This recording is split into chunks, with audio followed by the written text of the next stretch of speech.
Romans 1:20. Romans 1:20.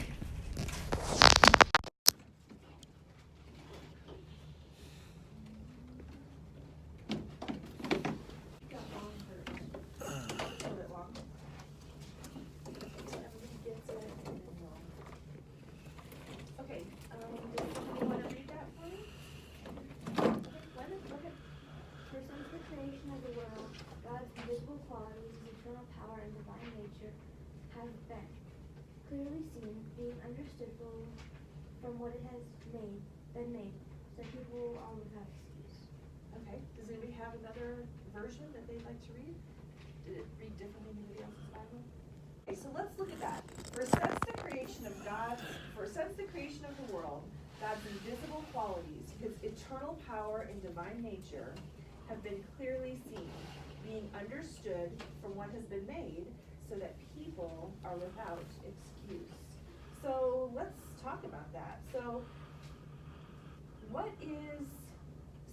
we kind of have an opposite in here, right? We have an opposite. It says God's invisible qualities have been clearly seen. Okay, so let's compare invisible versus seen. What is the comparison between those two words? Ruby? Invisible is like you can't see it, like the air is invisible, but it's there. And seen is like you can actually see it. Like I can see Kit, I can see the Bible, and I can see the table. Like none of those things are invisible. Right, exactly, very good. Okay, so what does it, when it talks about God's invisible qualities, he actually names what he's talking about. So let me look at the verse and tell me, what are God's invisible qualities that he's naming? His eternal power and divine nature. What does eternal power mean? How would you guys define eternal power? You guys think, Emily? Any thoughts? Like eternal is forever, Okay. so he has power forever. Good, good, excellent. How about, can we see eternal power? No. Is there any way to see that? No. Yes. If someone was like ruling over something, You could see a ruler, right? You could see what they're doing in the present, possibly. How about divine nature? What is a divine nature? Are you gonna take a stab at it? No? Anybody want to take a stab? Ruby, what do you think? Divine nature.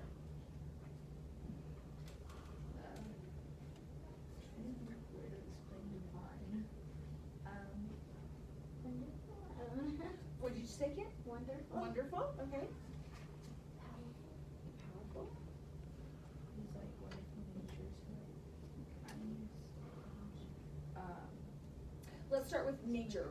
When they say nature, are they talking about the Like her good natured, like Personality? kind. It's like your nature is like your personality. Like a good personality. right? So it's your personality. Essentially, it's your how you are, right? The way that you are. So it's talking about God's nature, and to describe his nature, he's using the word divine. So I looked up divine in the dictionary, and this is the definition: of, from, or like God. So basically, he's saying he has it's his God nature, his God personality, his God way of being. And again, is that something that we can see? Can you see God's divine nature? Right? It's not something that we can see. Okay, so it says, since the creation of the world, God's invisible qualities. Hi, John. Morning. You're over here today. So his eternal power, which we already talked about. Oh, goodbye. And his divine nature. Okay. Hi. Morning, Sophie. So it's talking about. You're right there, Sophie. Sophie. You're over there. Okay, great.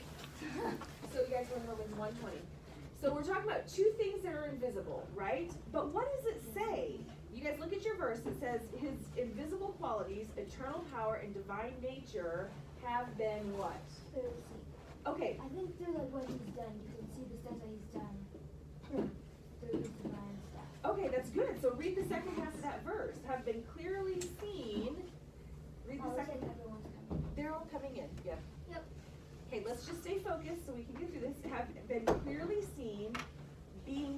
understood from what has been made. Okay, so Elena, you just said, so you guys, it all says being understood from what has been made. What does that mean?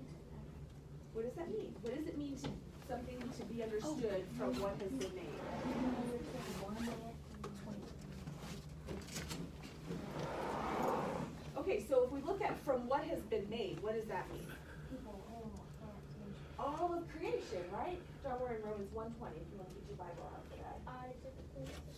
Okay, so right, so from creation, what this is saying is that from creation, we should be able to look at creation and realize that there's something greater, right? Realize that there's something greater. And then at the very end of the verse, it says, so that people are without excuse. What do you think that means? They have no excuse to not believe in God, right? Because we're able to see these things. What subject are we on? We're just doing devotions. Okay, We but haven't where are stu- we going next? We're gonna do math next. Okay. Okay? Okay, So- you're sitting in here. But Erin, go ahead and sit down because I you just can have wanna a get to the chance. books. Yeah, you'll have a chance to get your books. That's where I was last time. So one word that comes to mind when we look at this verse is the word faith. Okay, so let's define faith. What does faith mean? What is faith? John? Faith is the assurance of things hoped for and the conviction of things unseen. Right, okay, so that's great. Do you know what that verse is? No, I know the verses, don't know the reference. Sophie, do you know that one? I don't, but I was gonna say faith is believing in something you can't always see. Okay, Hebrews 11:1. Now faith is being sure of what we hope for and certain of what we do not see. So when it comes to having faith, can any of you guys think of maybe one area in your life that you have had to have faith in? Hey, Jack's up here. Can you think one, Sophie? When my parents had to go to New York and we lived in Germany, 15 hours later when I was 7. Did you go with them or no? You We had stayed to back stay in with my Germany? grandma and Jaden, so they just left. And you were there all alone in Germany? And we were just Yeah. there like, okay, what just happened? But we knew that our parents knew what was going on, so we weren't like, oh, this is crazy. We just knew that they knew, so we were trusting them. You were trusting that it was gonna be okay because they were in charge. Ruby? My grandma had a heart attack. She survived, but like we had to have faith. This is a few months ago. So we had to have faith to trust that God would help her feel better, and we're still having that faith because she's like wearing like a life vest kind of thing. We have to, and she may be able to take it off, or she may have to get something planted inside her to help her heart. So we're Pacer? pacemaker. Arc reactor?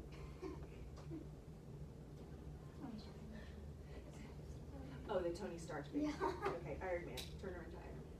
But yeah, you do, you have to have faith in those times and say, okay, God, we're trusting you to be the healer and to be in charge here. Yeah, that's good, you guys. John's got one. Oh, John, sorry, did you have one? So similar thing with Sophie, our parents went to DC for 4 days, and then like the next week, my mom and sisters went to Missouri for a whole week.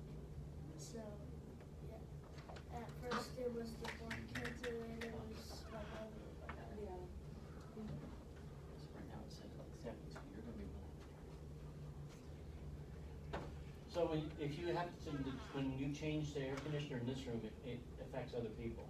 Okay, I didn't do anything to it. Okay, I'm just, a couple weeks ago. we Just had- so you know. Just so you know. We're hot in here. Oh, We make him adjust it. Feel 'Cause free in to- the afternoon, we have like 15 people yeah. in a really tiny room. I never mind it being cooler, Okay. so Okay. Very good. I'm good with He being was just cooler. letting me know where Yeah. I adjust it. Yeah, So 'cause if she- you Because I'm always texting him going. She's texting me to adjust the air conditioner, I go, what room are you It's in? really hot. Yeah. So this one controls this whole back now. So if you ever need to turn it down, You're it's fine good. with me. Thank you. I'm happy with Sorry about it. that. That's okay. Okay, does anybody want to lead us in prayer as we open this morning? Sophie! Dear Lord, I thank you for this class. I thank you for a wonderful tutor, and I pray that we can really understand everything today. And I pray that